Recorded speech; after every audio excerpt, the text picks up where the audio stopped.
Confirm you will tell the truth, the whole truth, and nothing but the truth. Yes. Investigators took the stand, giving 14 jury members in Ukiah, California, details of their investigation into the deaths of a Woodland family of 8.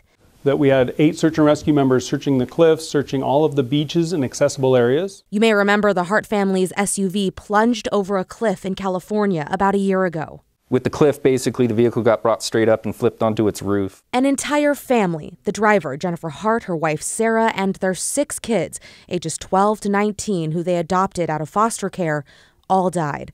Before they left for the trip, there were accusations of child neglect, and a child welfare worker had checked in on the family.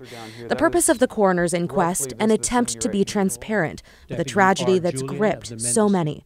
The investigation and search spanned miles of coastline. We had 85 volunteer searchers on that day from Lake County, Sonoma County, Marin County, Contra Costa County, Alameda County. And testimony touched on the lack of skid marks that would have indicated braking.